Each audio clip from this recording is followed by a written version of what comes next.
Assalamualaikum warahmatullahi wabarakatuh.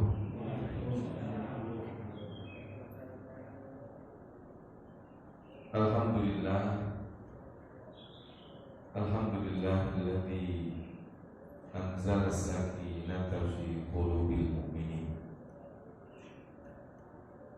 liyazdadu imanan ma'a imanihim. Asyhadu an la ilaha illallah wa asyhadu anna Muhammadar Rasulullah. Allahumma salli wa sallim wa barik ala abdika wa rasulika habibina wa syafi'ina Muhammadin wa ala alihi wa sahbihi wa man tabi'ahum bi ihsan ila yaumiddin. Qala Allah Ta'ala fi kitabihil karim wa huwa asdaqul qailin. Ya ayyuhalladzina amanu taqullaha wa kunu ma'as shadiqin. Wa qala ta'ala fi ayatin ukhra wasari'u ila maghfiratin min rabbikum wa jannatin 'arduha as-samawati wal ardh u'iddat lil muttaqin alladzina yunfiquna fis sarra'i wad dharra'i wal kadhimina al ghayza wal 'afina 'anil nas wallahu yuhibbul muhsinin. Qala Rasulullah sallallahu alaihi wasallam silman qata'ak wa'ti amman haramak wa'fu amman zalamak atau kama qala Rasulullah sallallahu alaihi wasallam.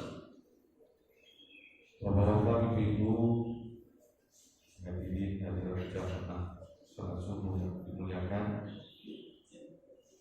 khusus guru kita semuanya, imam kita, begitu juga ketua DKM dan seluruh pengurus Masjid Al-Fawzi.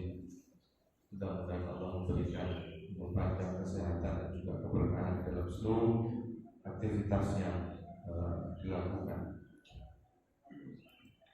Bapak Ibu yang saya hormati,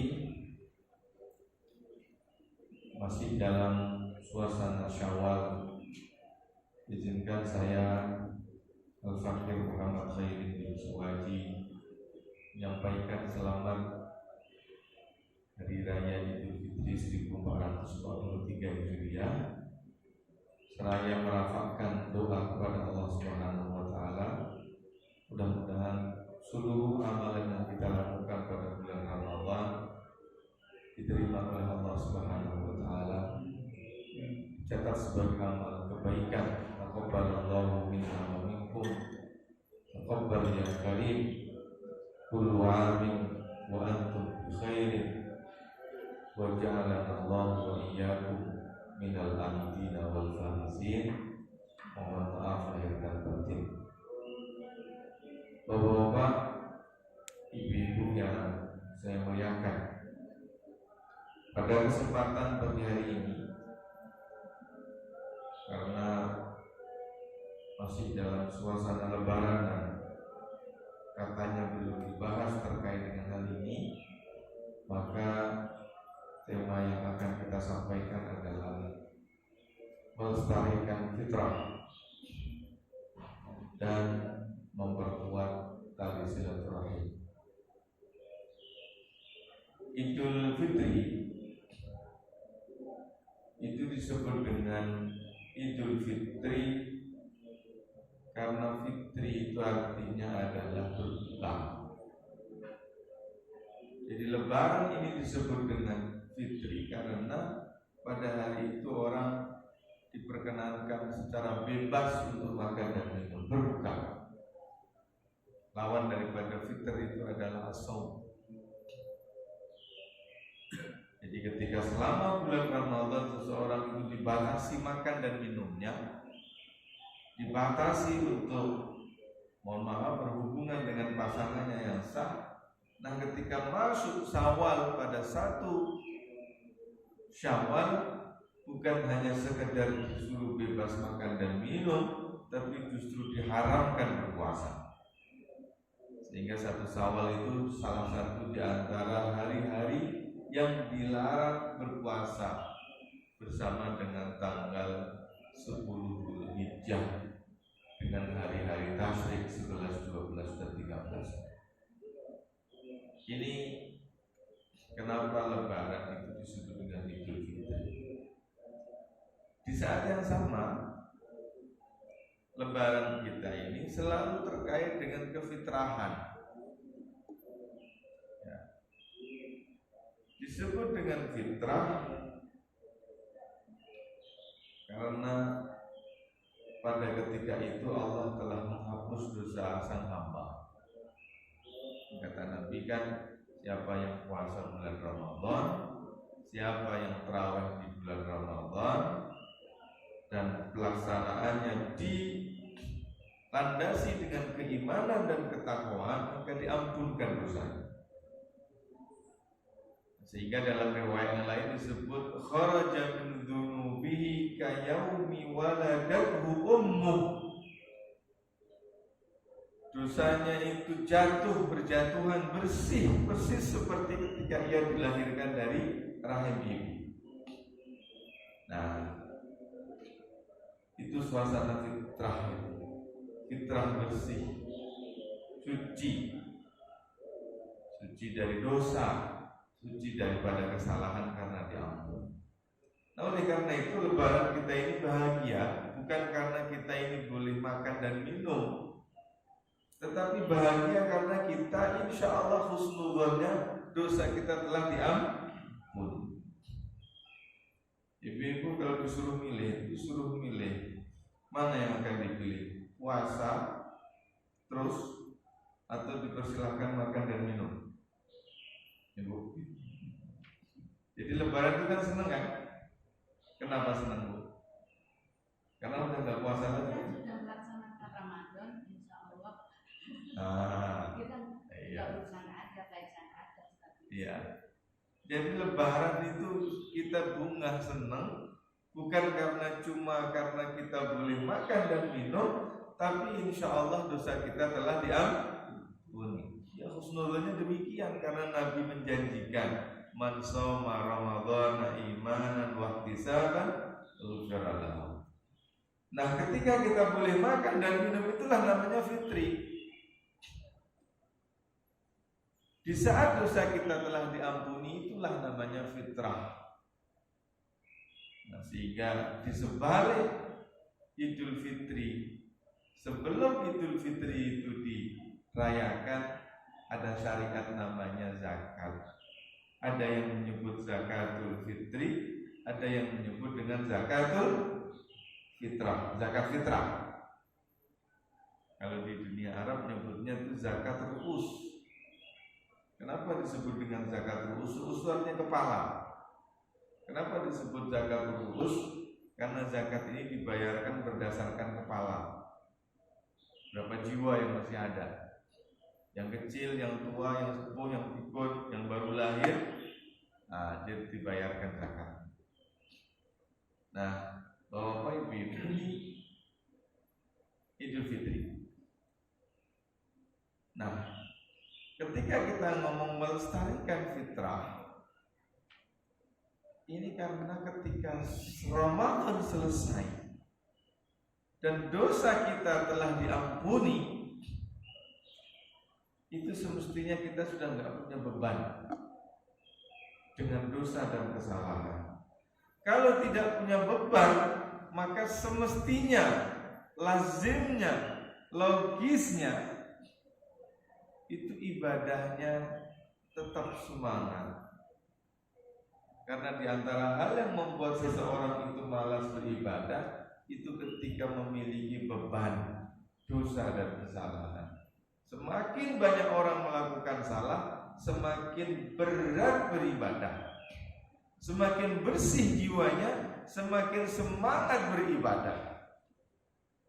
Nah, pertanyaannya sekarang, ketika Ramadan umat Nabi ini berpuasa, sepanjang malam di bulan Ramadan itu tarawih, sehingga di akhir Ramadan masuk bulan Syawal itu kembali fitri, kembali fitrah, itu kira-kira semangat ibadahnya turun apa naik?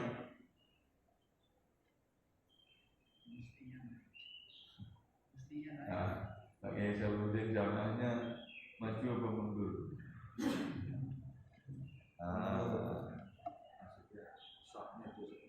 Softnya jadinya maju. Banyak itu. Semestinya, ya. Tapi nampaknya kebanyakannya malah maju softnya ini, karena semakin sedikit jamaah. Nah, kalau itu yang terjadi, maka dikhawatirkan, ya. Kita ini nggak tahu diterima atau tidak diterima, itu kita nggak tahu. Jangankan kok punya orang lain, ibadah kita sendiri kita juga nggak tahu, karena kita nggak pernah dapat notifikasi, iya kan? Kalau habis sholat gitu ya, habis bayar zakat, habis tarawih kan nggak pernah dapat notifikasi. Terima kasih, tarawih pada malam hari ini telah diterima, kan nggak ada begitu. Tetapi indikasinya ketahuan. Kalau orang ibadahnya itu diterima, maka semestinya ibadah selepas itu jadi semangat. Tapi kalau masuk bulan Syawal, saking bunganya karena makan,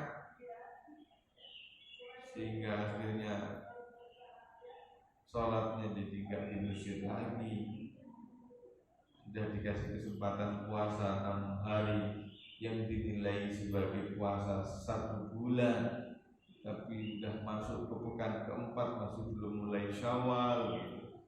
Gak boleh lah ya, pekan pertama kemarin belum mulai karena masih mudik. Kalau pulang kampung kesana kemari, kalau puasa itu kan gak enak. Setahun sekali ketemu saudara, disuguhin jajan, disuguhin makanan, masak gitu. Boleh lah kayak gitu. Tapi ketika udah balik lagi ke kehidupan normal, aktivitas seperti biasa, kok masih belum mulai Syawal juga, ini jangan-jangan dorongan motivasi puasanya kurang, dan yang membuat motivasi itu lemah, jangan-jangan puasa kemarin itu diterima apa tidak. Nah, oleh karena itu, Bapak, bulan Syawal itu disebut dengan Syawal karena secara bahasa artinya itu naik, meningkat. Syalalaban, syawala yusyawwilu. Ada yang menyebut dengan syawala yusyawwilu, syawal. Itu naik. Apa yang naik? Kalau orang Arab dahulu, ketika saat dimana habis panas, itu ternyata susu ontanya itu jadi sedikit keluarnya. Nah, ketika bulan Ramadan selesai masuk Syawal, itu mulai produksi susunya itu semakin banyak. Nah, ketika air susu onta itu semakin banyak, itulah kemudian orang Badui menyebut syalalaban. Artinya sekarang air susunya sudah naik dan bisa untuk diproduksi lagi. Nah, makanya kalau dalam konteks Lebaran ini, maka semestinya ketika bulan Syawal paling tidak itu maintain, jangan sampai drop seperti kebanyakan. Tapi kadang-kadang umat Nabi untuk drop itu nggak nunggu Syawal. Pekan ketiga, pekan keempat, 10 hari terakhir itu sudah drop. Iya kan? Ya, kalau di 10 hari terakhir yang disebut sebagai 10 hari terutama, iktikafnya juga di malam-malam terakhir sudah drop. Ya makanya wajar kalau kemudian ketika masuk Syawal masjidnya jadi kosong. Nah, ini Maksud semestinya mempertahankan fitrah itu. Ini yang pertama. Oleh karena itu kita perlu mereview salah satu indikasi ibadah kita selama bulan Ramadan itu diterima ketika masuk bulan Syawal kita masih memaintain.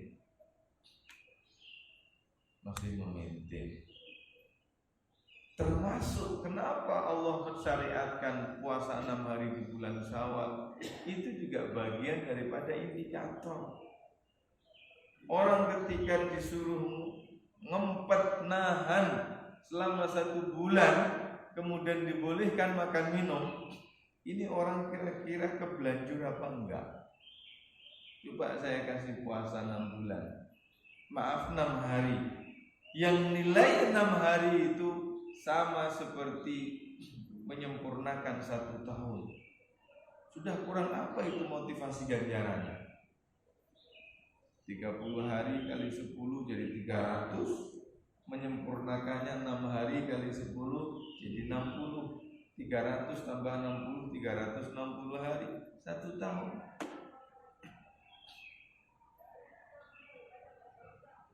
Jadi tidak mungkin berbilang 1 tahun kalau masih kurang. 1 hari tidak bisa disebut dengan setahun. Nah ini Allah syariatkan 6.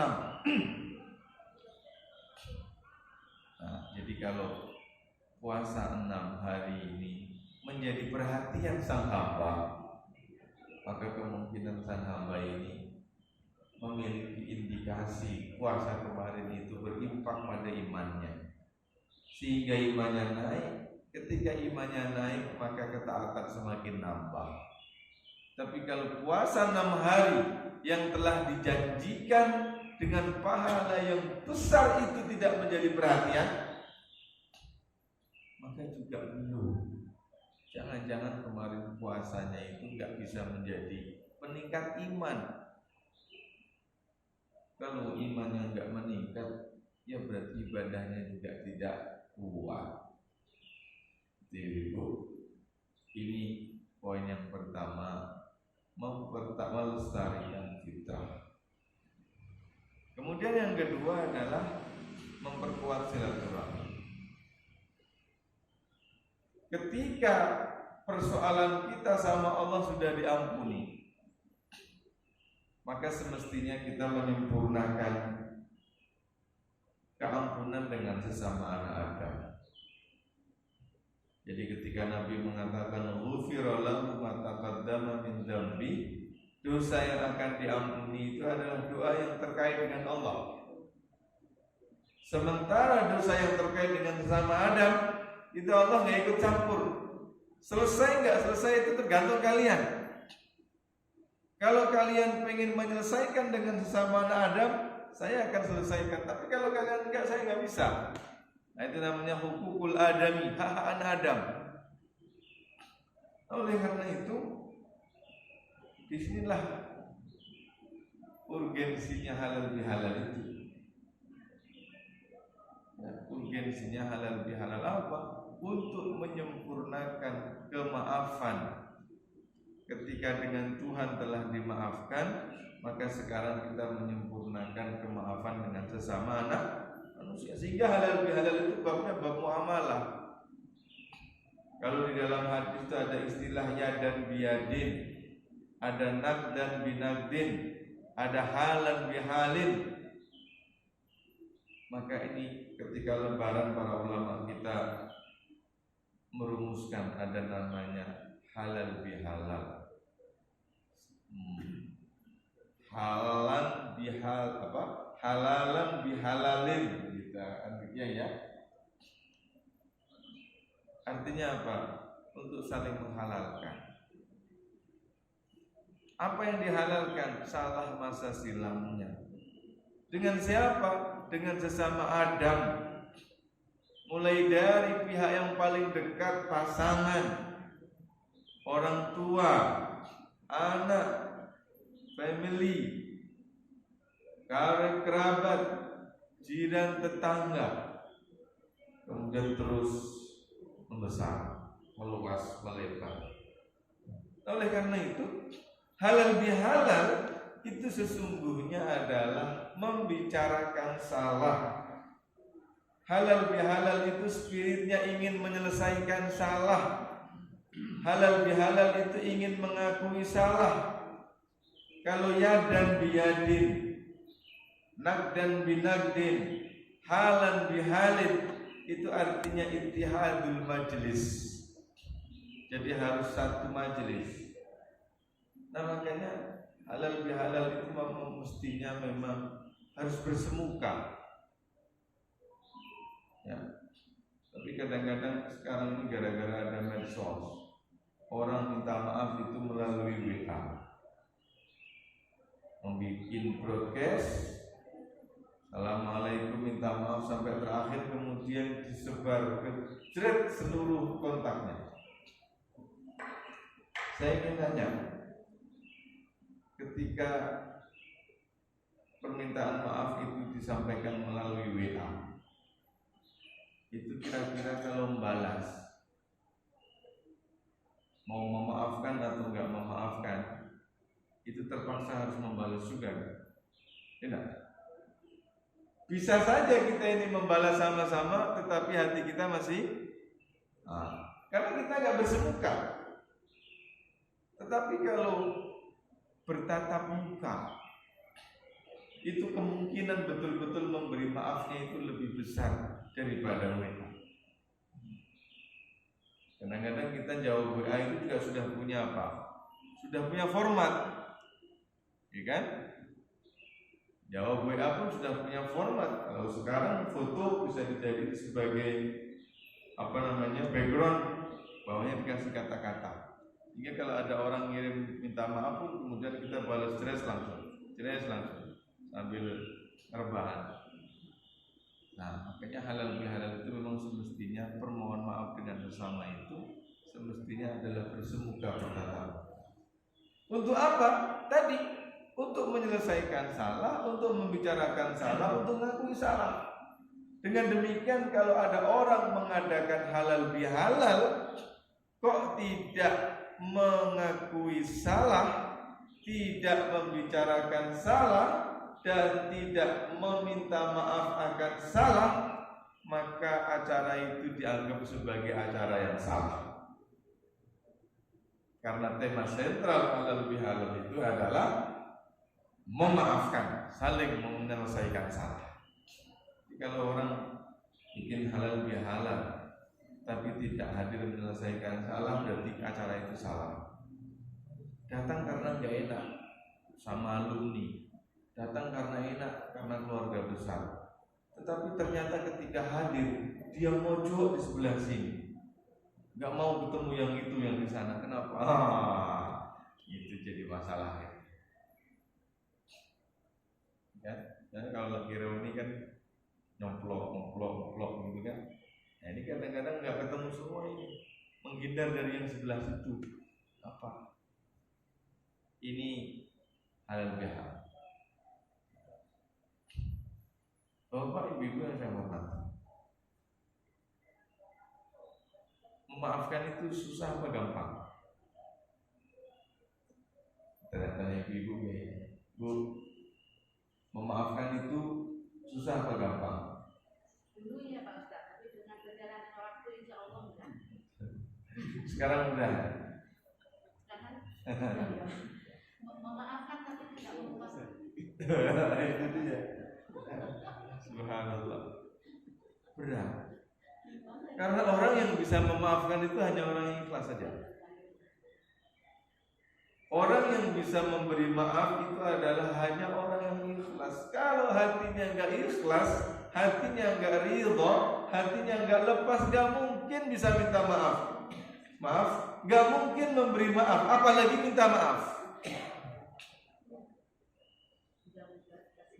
Ya. Jadi kalau memberi maaf itu berarti kan dia hanya sekedar merespon. Yang salah dia, masa gue minta maaf, dia dong gitu. Nah ini kan masih ada egonya ini, jadi orang. Nah oleh karena itu Allah Subhanahu wa taala menyebut dalam Al-Qur'an yauma la yanfa'u malun wala banun illa man atallaha biqalbin salim. Berat itu.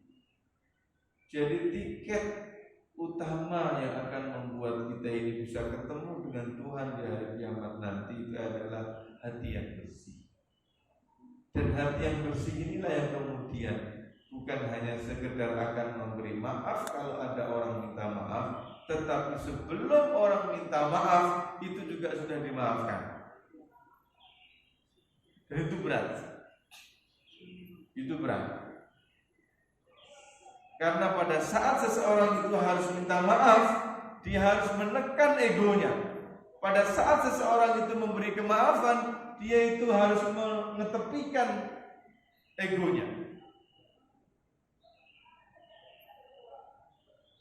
Ini ada kisah namanya Ibrahim bin Adham, seorang ahli ibadah di daerah Khurasan. Kiai zaman dahulu itu nggak sama dengan kiai sekarang. Kiai sekarang itu kalau punya YouTube, orangnya di mana terus seluruh dunia kenal. Nah, dulu Ibrahim bin Adham itu ulama, tetapi tidak semua orang kenal dengan dia. Pada satu kesempatan, ketika dia berjalan, ketemu dengan segerombolan tentara. Mungkin tentara ini sudah lama bertugas nggak pulang, dia pengen hiburan. Maka segerombolan tentara tersebut kemudian tanya kepada Ibrahim bin Adham, dan dia nggak tahu siapa yang ditanya ini. Wahai Pak, di sekitar sini itu di mana pusat hiburan? Tentara pengen berhibur. Sama Ibrahim bin Adham ditunjukkan di situ. Tangannya Ibrahim bin Adham ini menunjuk kepada kuburan. Maksudnya apa? Kalau kamu itu ingat sama situ, kau masih mikir hiburan gitu ya kira-kira. Namanya juga kiai ya. Nah kiai masa ditanya di mana tempat hiburan? Di zaman dahulu Pak, ada cerita orang kiai subuh mau ngisi pengajian begini lewat Jatinegara.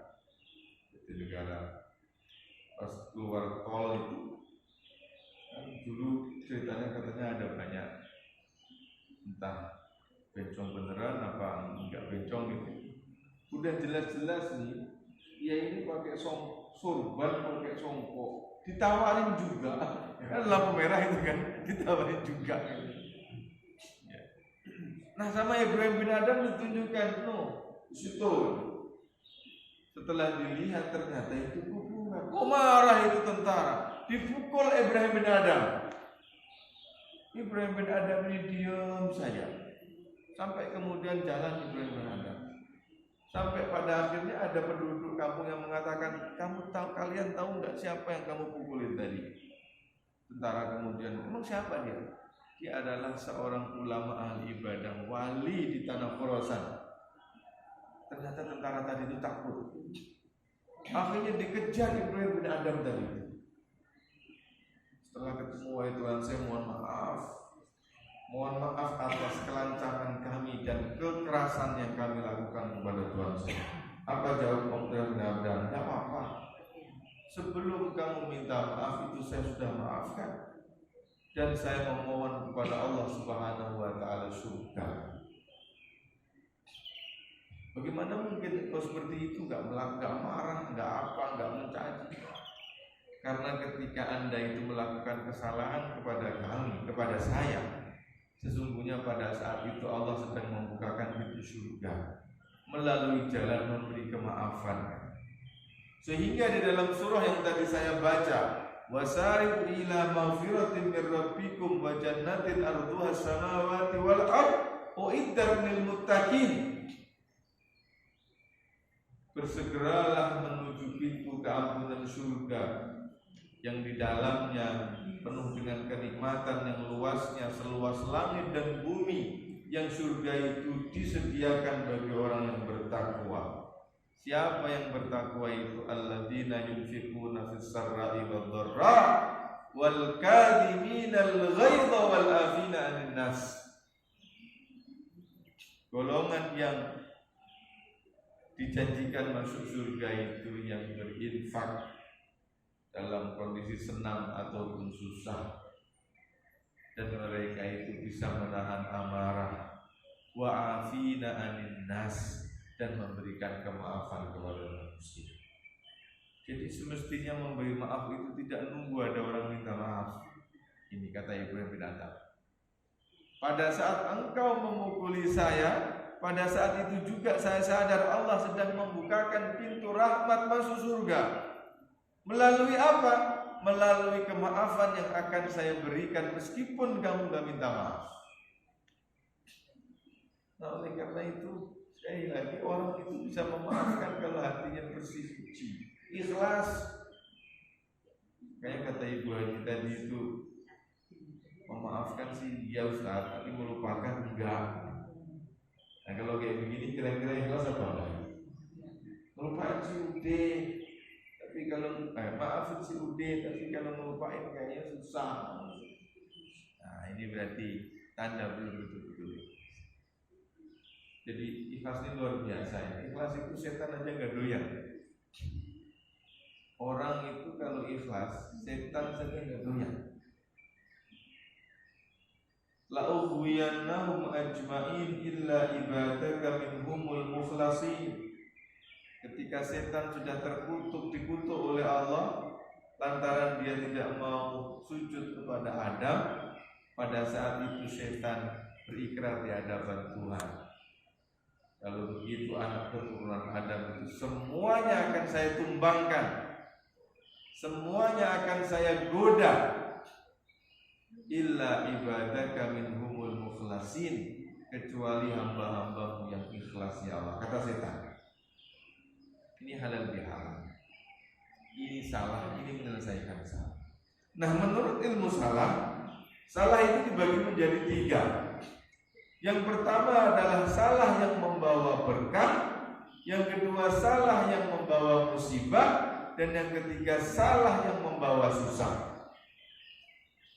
Salah yang membawa berkah itu kalau ada orang salah, kemudian dia sadar dia berbuat salah, kemudian dia datang ingin menyelesaikan salah, dan dia taubat atas apa yang dia lakukan berupa salah itu. Pada saat itu juga seluruh kesalahan oleh Allah Subhanahu wa taala diampunkan. 30 tahun melakukan kesalahan, selepas itu dia sadar, dia ngaku, dia menyelesaikan salah, minta ampun kepada Tuhan akan salah. Pada saat itu seluruh dosanya 30 tahun itu dihapus. Berkah namanya. Dan bisa saja dia ini lebih baik daripada orang yang tidak pernah melakukan salah. Tapi gak mungkin gak ada orang melakukan salah. Lebih baik daripada orang yang melakukan salah kecil-kecil tapi dia gak sadar dan dia mengaku sebagai orang yang baik. Ini yang pertama. Jadi at-taibu minadz-dzambi kaman la dzamba. Orang yang taubat dari kesalahan itu seperti orang yang enggak punya salah. Padahal enggak ada orang yang enggak punya salah. Ini yang pertama, Bapak. Makanya Syawal ketika kita ini kembali ke fitrah, ini momentum terbaik untuk menyelesaikan salah, baik sama Tuhan maupun dengan sesama anak manusia, anak Adam. Nah oleh karena itu kalau Tuhan memberi kemaafan seluas itu, di tengah puncak kekuasaan dan otoritasnya, maka kita yang gak memiliki otoritas kekuasaan apa-apa ini, masa gak mau memberikan kemaafan kepada sesama anak Adam?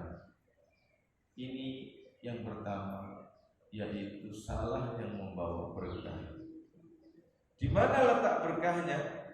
Letak berkahnya dihapus serta-merta. selama orang itu taubat. Dan Allah tuh paling demen kalau ada orang salah kemudian sadar, taubat dan menyelesaikan salah. Kalau tidak, Allah akan mendatangkan dengan kaum, dan ketika mereka kaum ini melakukan salah, mereka bertaubat. Yang kedua adalah salah yang membawa musibah. Ada orang salah, dia nggak sadar dia melakukan salah, diingetin nama orang lain, diingetin nama guru, diingetin nama orang tua, diingetin nama tetangga, diingetin sama kolega, malah marah-marah. Ada orang salah, gak sadar dia melakukan salah, diingeti malah marah-marah. Orang yang melakukan kesalahan dengan model seperti ini pasti yakin suatu saat dia akan tertimpa musibah. Karena sekecil apapun kebaikan yang dilakukan oleh manusia pasti akan dibalas, dan sekecil apapun keburukan yang dilakukan oleh manusia pasti akan dibalas.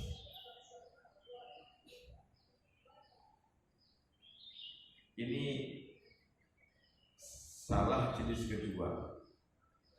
Ya, ada orang melakukan salah, dia nggak sadar kalau dia ini melakukan kesalahan, diingatkan malah marah-marah, maka kesalahannya ini pasti suatu saat akan membawa musibah. Contoh yang paling gampang, misalkan pegawai ini sering lambat. Nah, dia nggak sadar kalau dia ini melakukan kesalahan. Diingatkan oleh temannya supaya jangan sering lambat, dia nggak terima, dan terus dilakukan itu kesalahan. Lambat lagi, dengan berbagai macam alasan. Kira-kira kalau dia ini pegawai tidak memperbaiki,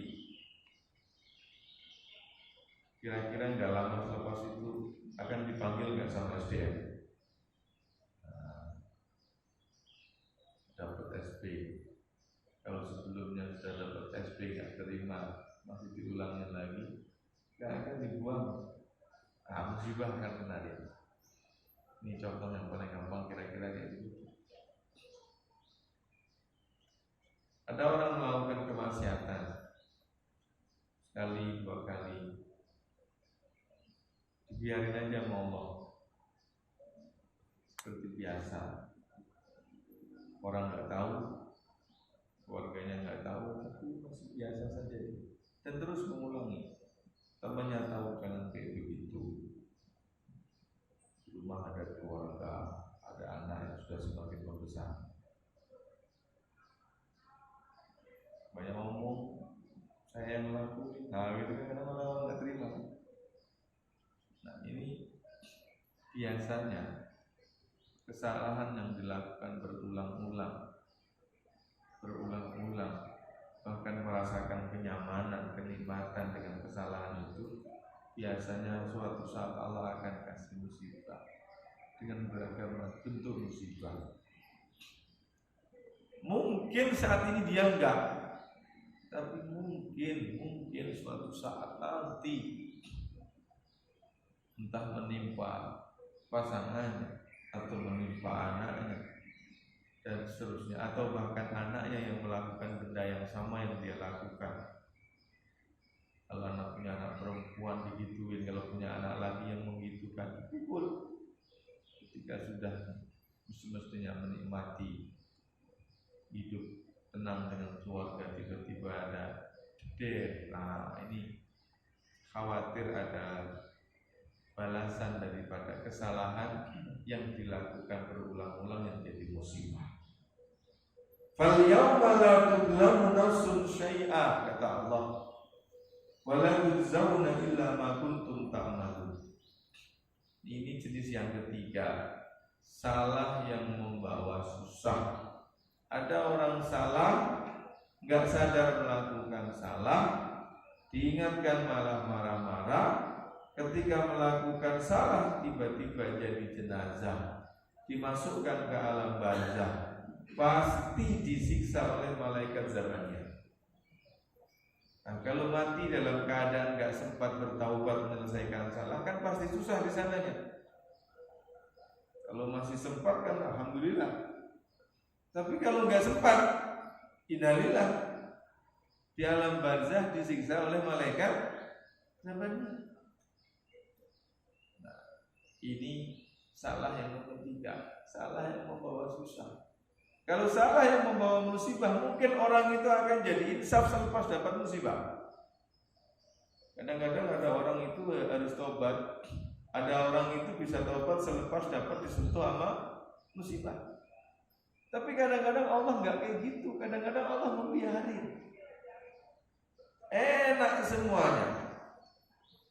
Tetapi ketika sudah pada saatnya akhadnahum baghtatan wa hum la yash'urun, Allah akan cabut secara serta-merta mendadak, dia nggak sadar.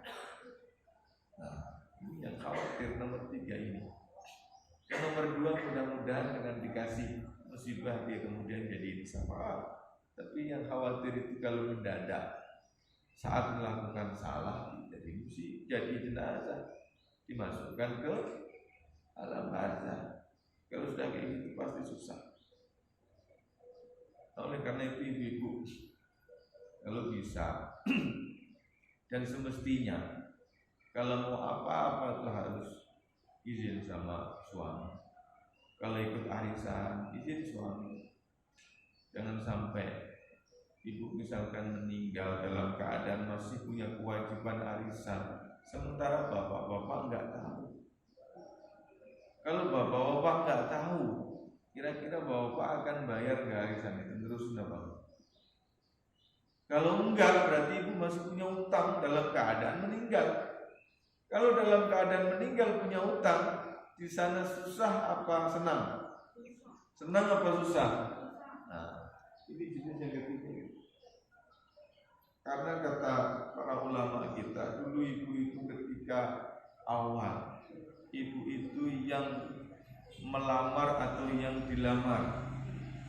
Ya, ketika nikah itu dulu ibu yang memberi mahar atau yang diberi mahar. Ketika akad itu dulu ibu yang diakadkan atau yang mengakadkan.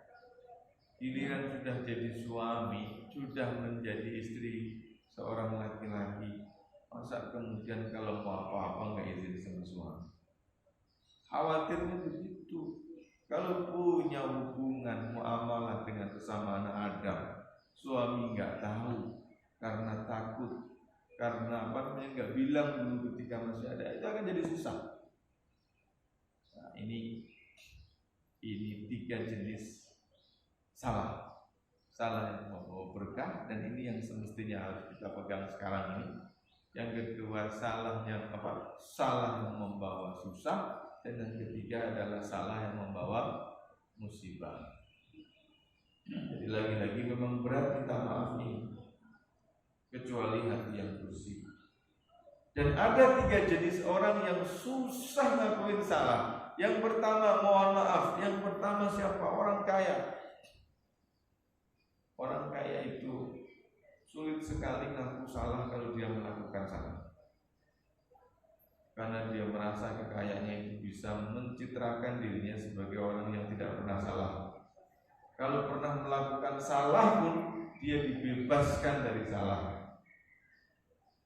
Dia bisa nyewa ini, bukan nyewa ya, dia bisa bayar lawyer dan seterusnya untuk bahkan mungkin memutarbalikkan yang salah jadi benar, yang benar jadi salah. Ini yang pertama, ini orang kaya. Ibu mohon maaf bang, ibu itu kan punya bibi kan di rumah kan? Ya. Bibi itu manusia sama seperti ibu itu manusia sama seperti bibi, sama-sama manusia. Selama dia manusia berarti kan pernah melakukan salah. Bibi pernah melakukan kesalahan karena dia manusia. Ibu sebagai majikan juga pernah melakukan salah karena ibu juga manusia. Tapi kira-kira kalau ada yang melakukan kesalahan, itu yang minta maaf bibi atau ibu? Mana yang lebih sering minta maaf? Bibi minta maaf ke ibu atau ibu minta maaf ke bibi?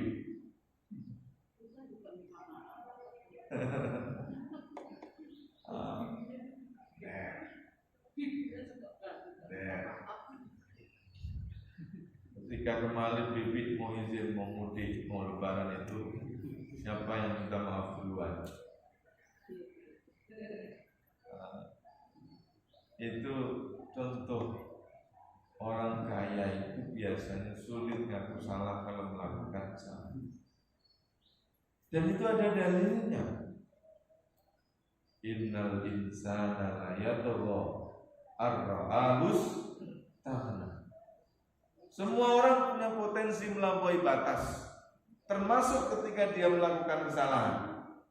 Tetapi peluang yang paling besar, kesempatan yang paling besar orang melakukan melampaui batas sampai ketika dia melakukan kesalahan, ar-ra'ahus tahna, orang kaya. Ini yang pertama. Yang kedua, orang punya pangkat,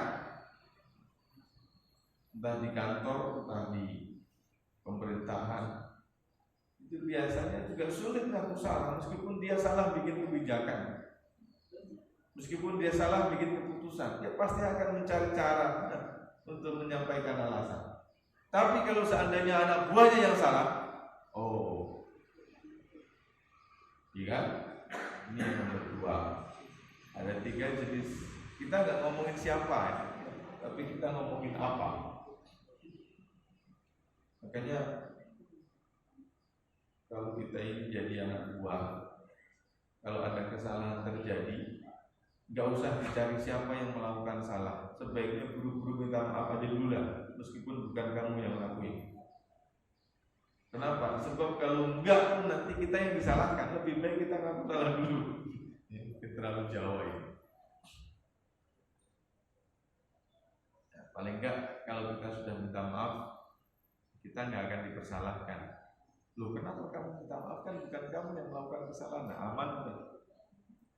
Tapi kalau enggak, nanti dia akan nggak mungkin akan bilang salah di hadapan anak buah. Nanti akan dicari. Kamu sih nggak ngingetin saya, loh. Yang salah siapa? Kamu sih ngasih informasinya nggak benar. Nah, gitu. Ini nomor 2. Betul nggak? Iya, benar ya. Ada yang kedua. Itu yang kedua. Jadi yang pertama adalah orang kaya, yang kedua adalah orang punya pangkat. Dia pasti akan mencari alibi. Pasti ujung-ujungnya yang salah adalah oleh karena itu nasihat buat anak buah itu, kalau ada kesalahan terjadi, jangan dicari siapa yang melakukan, tapi buru-buru aja minta maaf. Insya Allah nanti bos akan sadar, loh, bukan kamu yang menyebabkan kesalahan, kok kamu minta maaf. Kalau udah aman, kita udah disalahkan. Yang ketiga, orang tua. Orang tua itu juga sulit ngaku salah kalau melakukan kesalahan. Kita kan punya anak kan, entah kita ini udah tua beneran atau belum, pasti kita punya anak. Anak baru kemarin sore ngomongnya udah kayak begitu, padahal itu bener nggak ngomong gitu. Anak kita yang SD kadang-kadang kalau ngomong, kalau kita melakukan kesalahan kadang-kadang diingetin juga sama anak. Tapi kita terima nggak kalau ada anak ingetin kita? Saya nggak terimanya, mah bilangin tuh Dede, masa ngomong sama papa kayak begitu. Padahal dia bapaknya tuh salah beneran. Iya sih papa tuh salah, tapi masa Dede ngomongnya kayak gitu loh. Sulit dia ngaku kalau dia itu salah. Bilangin mami so Dede itu, gitu dia. Nah apalagi kalau seandainya mohon maaf orang tua kita ini sudah tua beneran, itu lebih sulit lagi. Kan kata mbah saya dulu, orang tua itu seperti Quran robek. Quran robek itu apa? Dibaca nggak bisa karena robek, tapi dibuang dosa. Ada yang berani buang Al-Quran. Nah orang tua kalau sudah sepuh itu katanya juga begitu. Difahami maksudnya itu susah. Tapi dilawan juga nggak boleh, karena itu orang tua. Kalau anak kecil lah nangis sekali minta es krim dibelikan diam. Tapi orang tua tuh kadang-kadang beda. Saya belum punya orang tua yang banget, jadi juga belum bisa merasakan itu. Masih muda. Tapi kalau sudah tua beneran itu kadang-kadang sulit katanya. Ada orang tua itu sepuh tinggal sama anaknya. Anaknya ini sudah masya Allah sabarnya. Tetapi apapun yang dilakukan oleh anak yang tinggal bersama itu semuanya salah. Giliran anaknya yang tinggal jauh, datang sekali 2 kali dalam 1 tahun, datang pun juga cuma bawa biskuit kongguan, itu pun sudah dipuji-puji. Betul nggak? Padahal ini yang tinggal jauh itu nggak seberapa pengabdiannya sama orang tua. Cuman mungkin karena sekali datang bawa sesuatu jadi kelihatan. Dia yang dipuji. Sementara anaknya yang 24 jam merawat, mulai dari pagi sampai malam nyuapin, semuanya nggak kenal. Nah ini orang tua. Tetapi meskipun demikian, anak-anak yang punya orang tua kayak begini beruntung. Kenapa? Karena bisa mengantarkannya masuk ke dalam surga. Jadi rugi kalau ada anak masih punya orang tua, tapi orang tuanya nggak bisa memasukkan ke dalam surga. Kenapa? Ya kalau sekarang kamu begitu, kalau sekarang orang tuamu begitu, kamu ketika kecil juga begitu.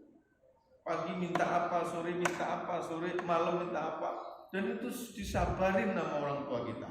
Sehingga ketika tua orang tua rada rewel kayak begitu, ya maklum kita dulu ketika masih kecil juga rewel sama orang tua. Nah, jadi harus seimbang kita. Itu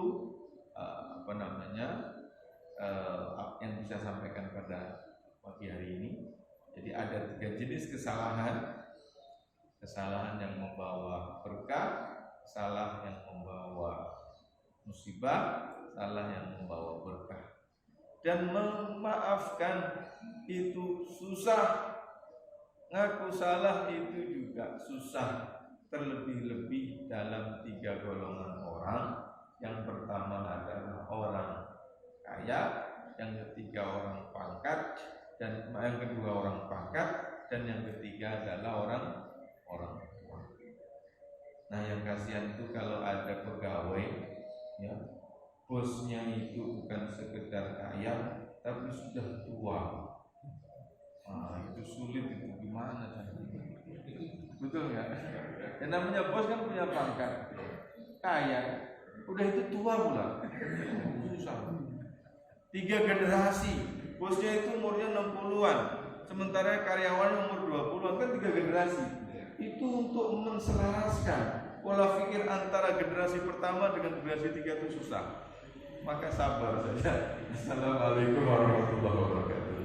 Waalaikumsalam warahmatullahi wabarakatuh. Baik, terima kasih Ustaz. Ibu-ibu, Bu, lagi ngobrol ya.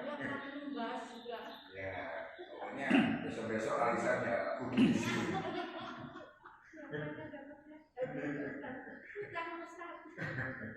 Baik, melestarikan fitrah. Memang fitrah ini sangat berharga sekali, sangat berharga diberikan oleh Allah. Ini disuruh untuk melestarikan. Tetapi kenapa orang bisa hilang fitrahnya bisa? Inilah. Jadi tadi beliau sudah banyak yang beliau sampaikan. Berikhtisar syadid, ya. Berikhtisar syadid dalam hal yang juga beliau sampaikan mengenai salah, mengenai 3 jenis yang sudah minta maaf, ya kan. Intinya adalah ya itu tadi lauwian dan mujmain, ya. Aku goda semua anak Adam ini kecuali orang-orang yang ikhlas. Jadi orang ikhlas itu nggak hilang dosa fitrahnya, ya. Ustaz, kadang-kadang kita yang mengasih utang, tapi dia yang marah kalau kita gimana coba? Ini pertanyaan ya, belum nanti ya sabar, ya salah benar. Baik, barangkali masih ada satu pertanyaan, ya kan kita sudah ini bel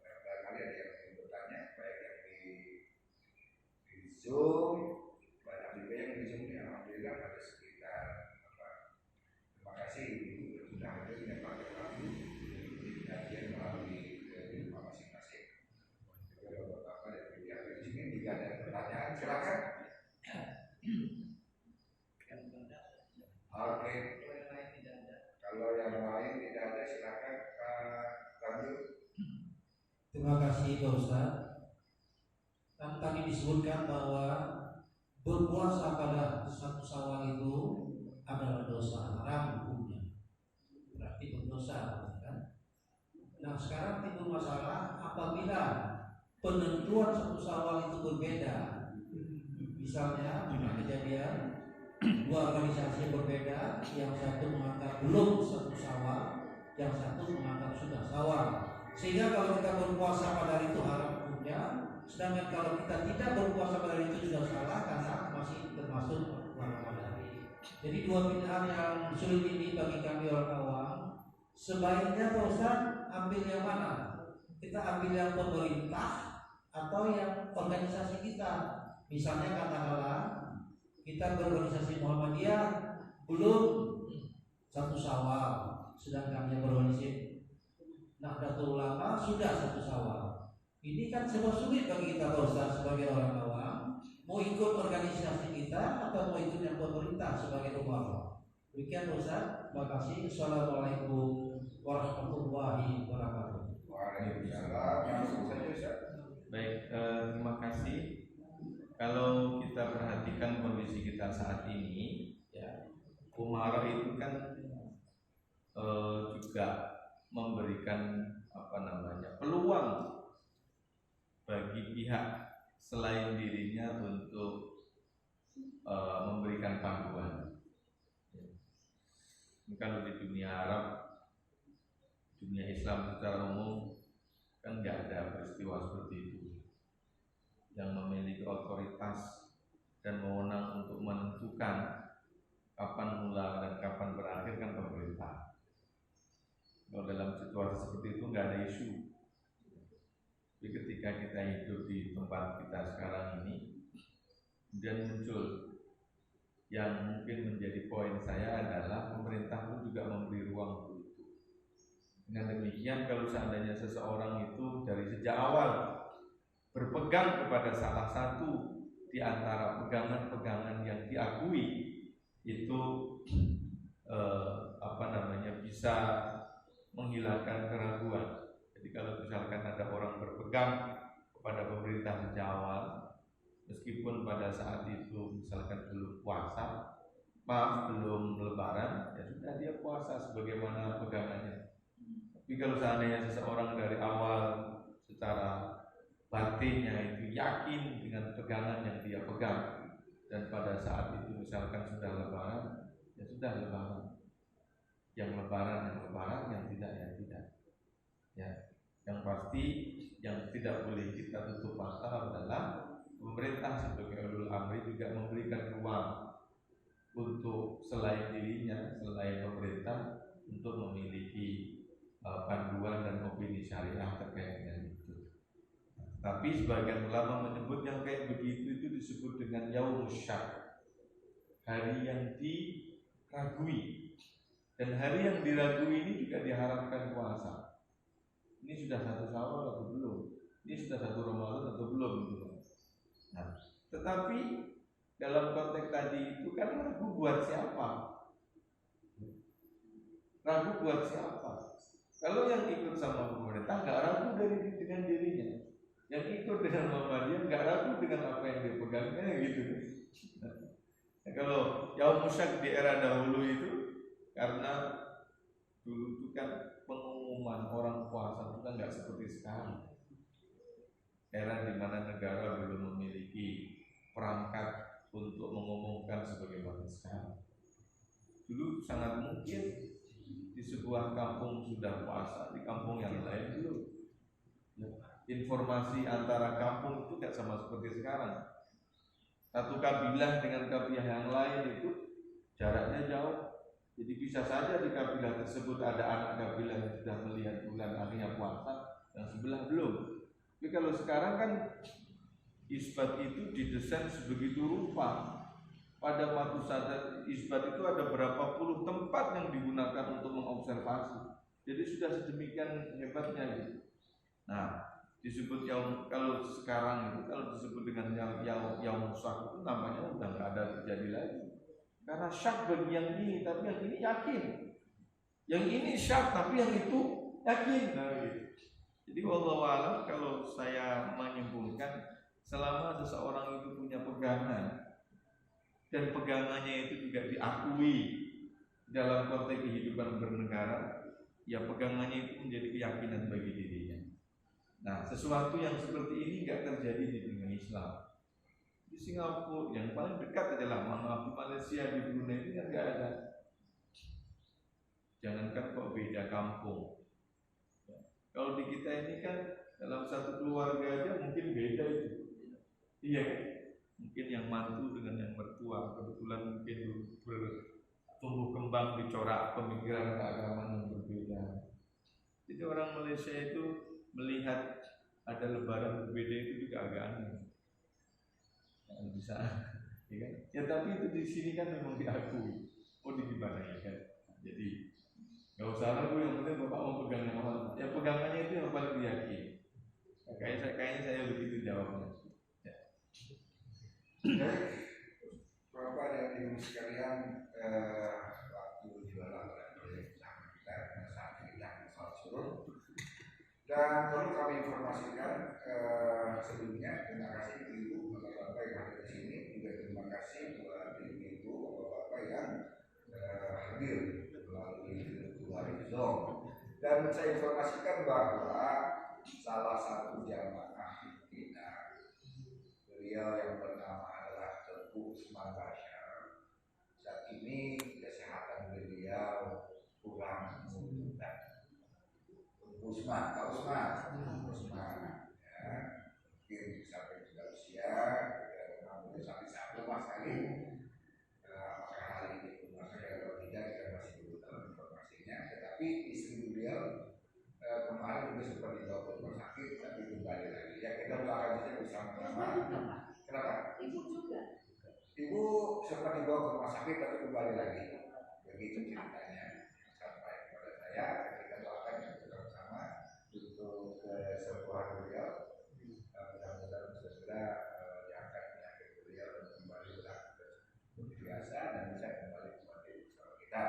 Dan bagi kita yang sehat, agar tetap dilestarikan sehatnya, dilestarikan fitrahnya, dan sanggup menjaga kehidupan manusia ya.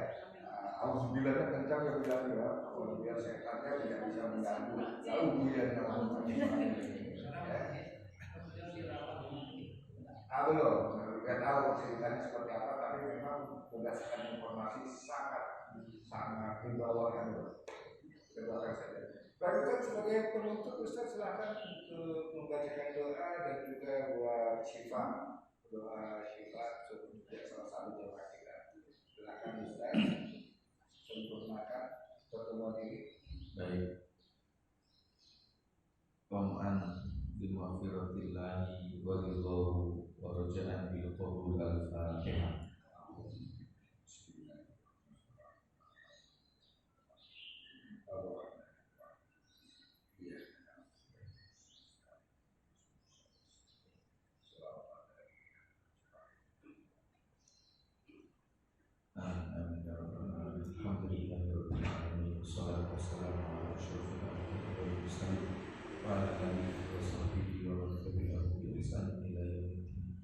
Allahumma salli wa sallim wa sallallahu ala sayyidina Abi Bakr wa Umar wa Uthman wa Ali wa ala sahabati wa ala tabi'in wa tabi'in bi ihsan ila yaumil Allahumma afina wa afu anna wa anna wa akrimna wa ighfir lana bi rahmatika ya akramal akramin.